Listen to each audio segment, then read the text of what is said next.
something has shifted. You can feel it, even if you can't prove it. Your body responds differently than it used to. Your emotional threshold is different. The way you recover from a tough week, you show up in a difficult conversation, or you make business decisions is just different. And you're not sure if this is a real problem that you need to address, or if this is just part of getting older and who you are now. But part of what makes this hard is that you can feel it even though everyone else might be telling you you're fine.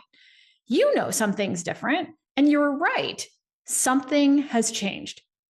And you knowing that and trusting what you're sensing is a critical piece of moving through the matriarch phase, feeling in alignment with yourself, or feeling like you're living in a bad sitcom. And today we're going to talk about one of the most significant and least discussed drivers underneath that shift, and how it impacts your body and your business. And more importantly, what you can do about it that matches who you are right now, not who you were 5 years ago.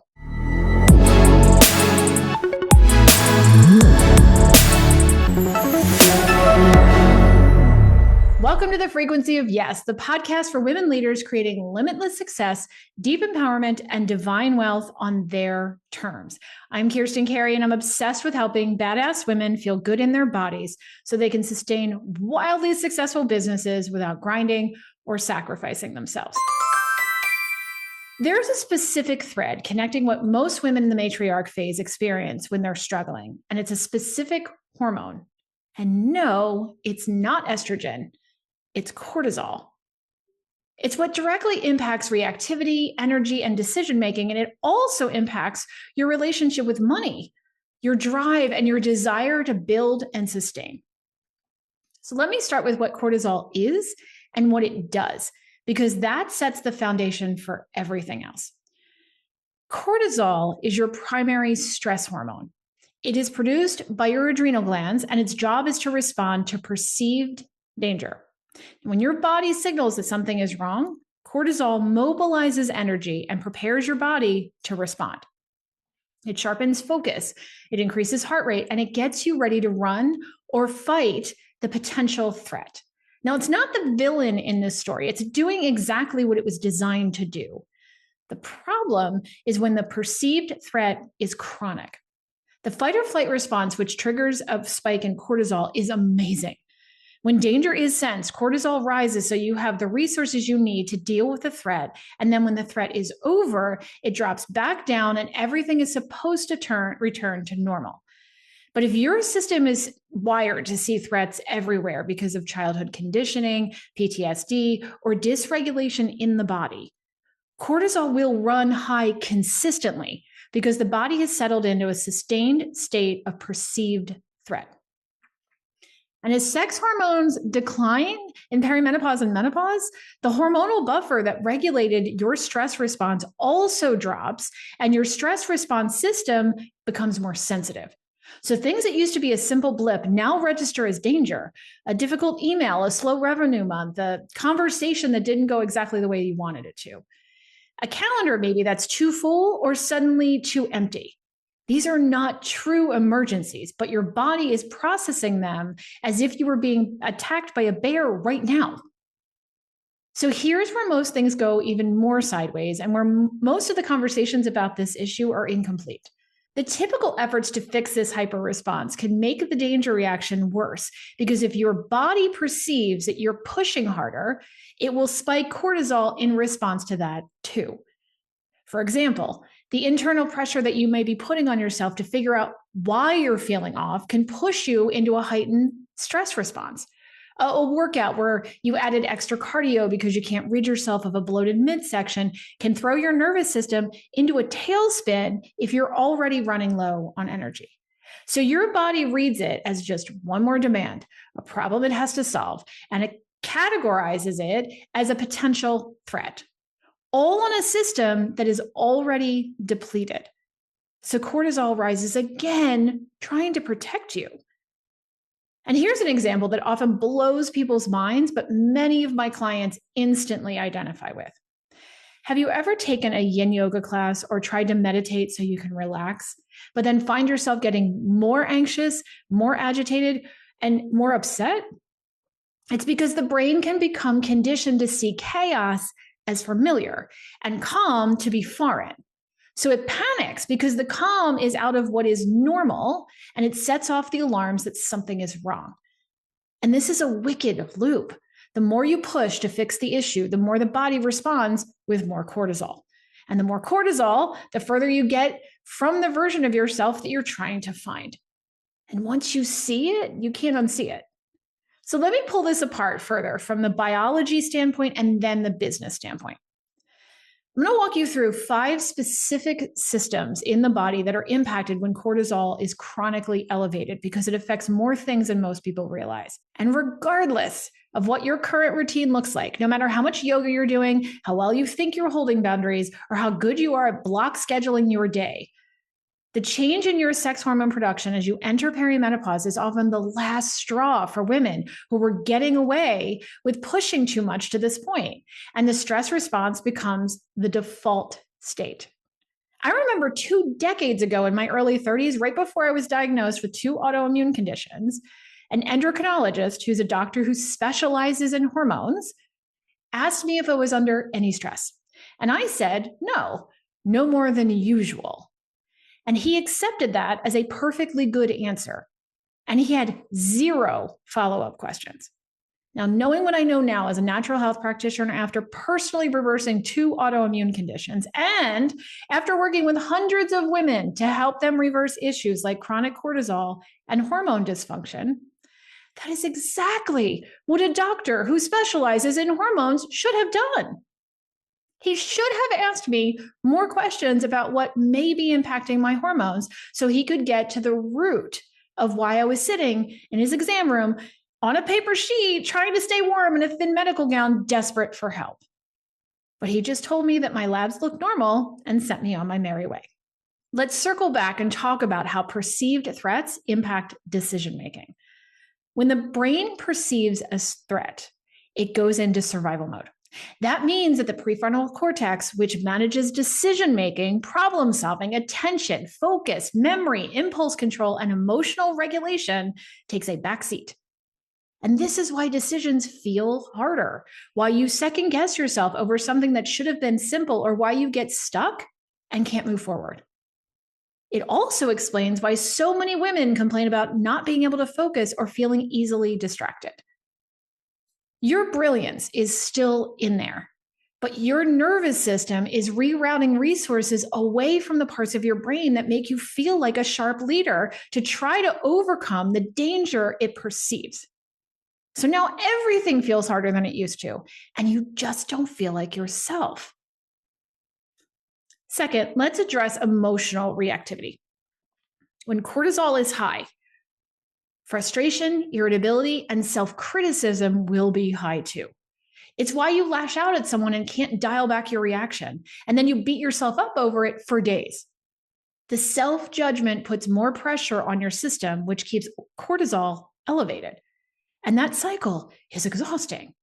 And because it's invisible and doesn't always show up in a lab report, it often feels harder because you can't pinpoint it like a cut on your arm and see there's a problem, even though it's consuming you from the inside. Third, let's address nutrient absorption and recovery. Under chronic cortisol elevation, the body prioritizes survival functions and pulls resources away from digestion, cellular repair, and nutrient absorption. This means you could be eating the perfect diet, taking the perfect supplements, and not receiving the full benefit of them because your body isn't breaking them down or isn't absorbing them effectively. Fourth, I'm going to address sleep again, even though we spent quite a bit of time on this in the last episode because it's such a critical piece of the puzzle. Cortisol naturally peaks in the morning to wake you up, and then it drops at night to allow you into reparative, restorative sleep. When it's chronically elevated, that rhythm gets disrupted. This is why you can feel wired and exhausted at the same time, why you may be able to fall asleep but can't stay asleep, or why you think you're a night owl when you're really a person with a dysregulated circadian rhythm.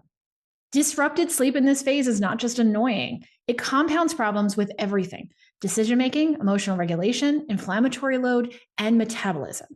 And speaking of metabolism, let's talk about the 5th issue, which is weight and inflammation. Cortisol drives fat storage, specifically in the midsection. It also promotes water retention and bloating. So if suddenly your pants feel too tight, even though you're eating less and working out more, cortisol is likely the catalyst. This is also why you may find yourself craving and binging on carbs and sugar. It's not a willpower issue. It's a hormonal and metabolic response to a nervous system running in constant fight or flight. All of these systems being negatively impacted reduces your capacity, your physical capacity, cognitive capacity, and emotional capacity. And when capacity diminishes in a woman who spent years operating at a high level, the instinct is almost always the same. Push harder to get it back. And just because it worked before does not mean it's going to work now. It's because you're a different person now than when it used to work. And this will create an identity conflict where you don't feel like yourself. And when you don't recognize yourself, that causes all sorts of panic alarms to go off in the system, which keeps cortisol elevated, which reduces capacity further. And then the loop continues. So let's bring all of this back to the business, because every single thing I just described has an impact on revenue. And I want to address 3 specific ways that chronic cortisol elevation shows up in your business. First, decision-making and self-trust. What I see at women at this stage is a pattern that is almost identical across clients. They stop trusting themselves, their ability to read a situation, and their own knowing. They become more risk adverse and stop seeing opportunities and only see the danger. Pricing decisions feel more uncertain, so they second guess, third guess, fourth guess, sales copy, offers, and how much to charge. And because these women are accomplished and self-aware, they turn that uncertainty inward. They assume it's them. They assume they've lost their edge. They start attributing a neurological and hormonal shift to a character flaw. And the woman who trusted herself, she's still in there, but she's operating through a nervous system that's in fight or flight and running threat assessments on everything, including her own instincts. And when you stop trusting yourself, the business feels it. Next, the invisible signal that you're sending.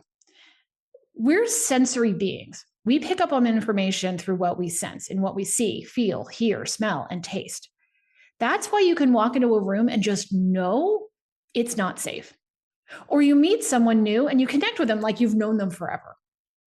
It's what babies and animals are operating on all the time. But as we get older, we learn to override that sensory connection with our intellect. And that may allow us to act appropriately in public. But it also causes us to ignore signals that we're in danger, or we talk ourselves out of a decision that every part of our being is screaming at us to move forward with. And this is a piece of the puzzle that gets dismissed all the time. So I want to address it a little bit further. Just as you can sense if someone is upset without having them tell you, your clients can also feel messages from your nervous system without you telling them. And this isn't just woo speak. It's real physiological phenomenon. Our nervous systems are constantly reading signals of the people around us below our conscious awareness to keep us safe and ascertain if a situation is okay. It does this quickly. Vocal tone, quality of presence, the energy underneath the words you see. There's a field of research in polyvagal theory and nervous system co-regulation that describes exactly how this works. We are wired to assess whether the person in front of us or on the other side of the screen is operating from safety or from threat. When you're in chronic cortisol elevation, the signal you're broadcasting is tension. Your content could be excellent. Your offer could be exactly what somebody needs, and there's still something running underneath it that makes people hesitate without knowing why. So they don't book, they don't buy, they engage less. The connection is weak, not because the offer isn't a good fit for them. It's because the nervous system behind that offer is not regulated. And what I've seen over and over in more than 3 decades of being in business and working with women in leadership is that some of the highest revenue periods come not from the hardest pushes, but from the periods of genuine alignment and regulation. Because when you are regulated, your signal becomes regulated, which works like a magnet to draw in more aligned clients who trust you. Then they buy, they refer to others, and they buy some more. And when you are dysregulated, you will repel aligned clients, and the ones you do attract will be dysregulated, disengaged, disempowered, and they will become nightmares of chargebacks, complaints, and low success. And if you are seeing that in your business, you have to take a step back and ask, how can I adjust my signal to repel the chaos and attract my ideal client?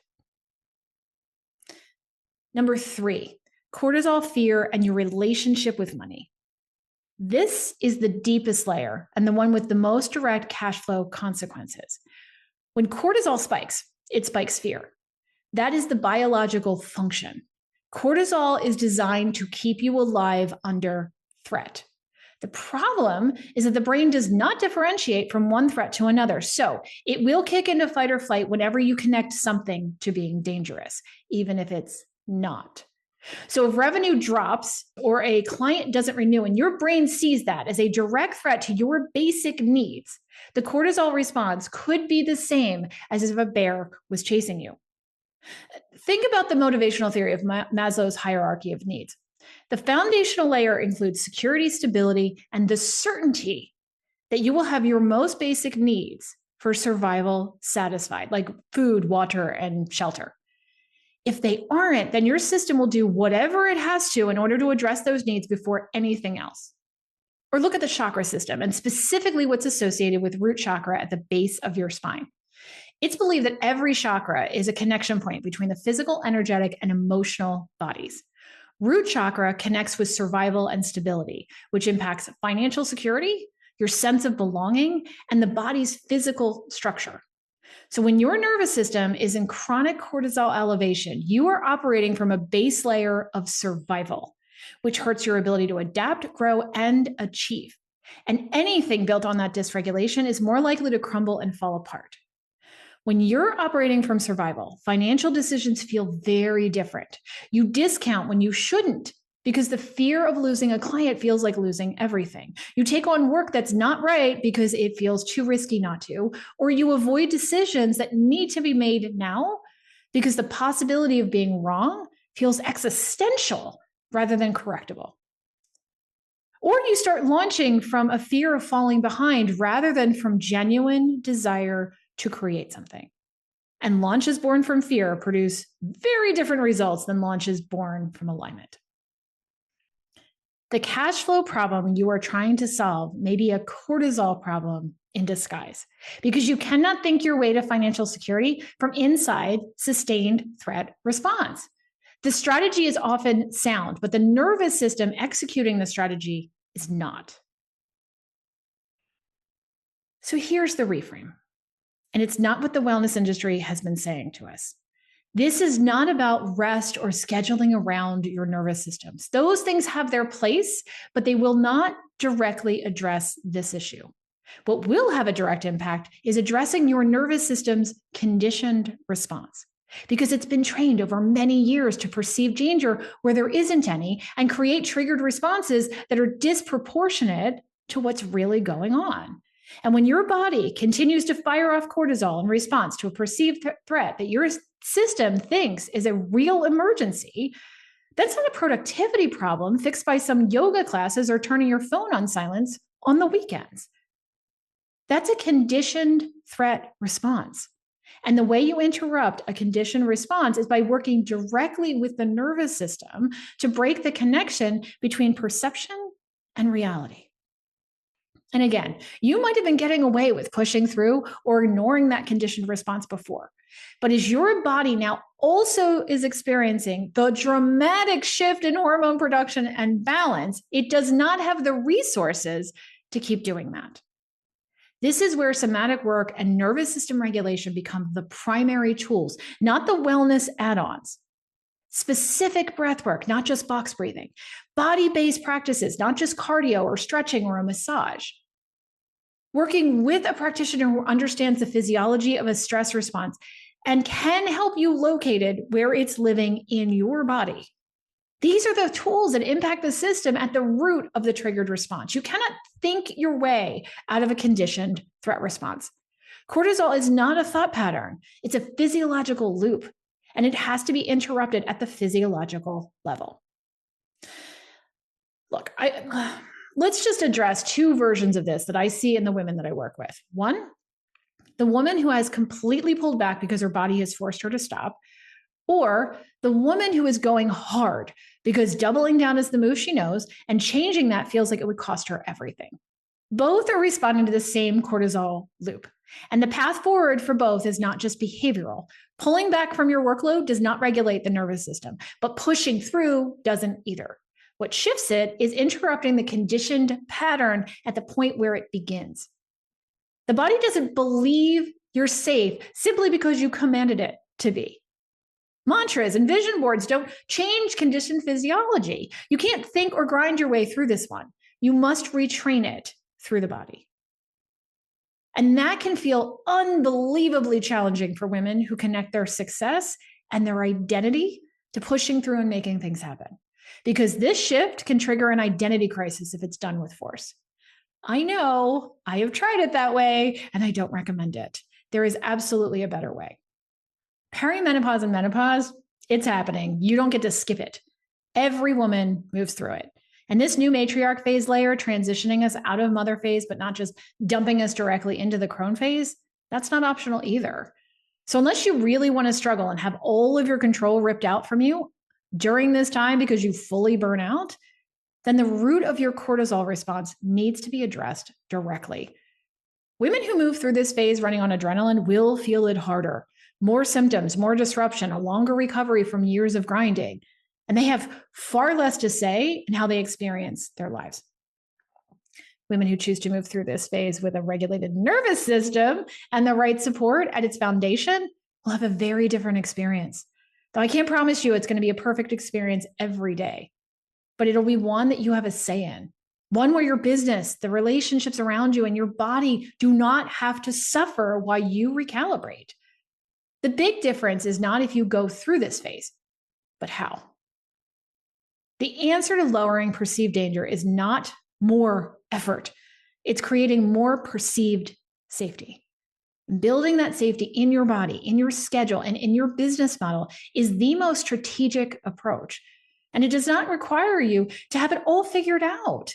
It requires you to start where the signal of danger is the loudest. And if you want to look at how your stress response is specifically showing up in your system, your decision-making, your revenue, that's exactly what the richly resourced audit is designed to do. It looks at your physiology, your nervous system, your business structure, and your energy all together, not as separate entities. You can find more details at evolveminded.com/audit. I will see you on the next episode.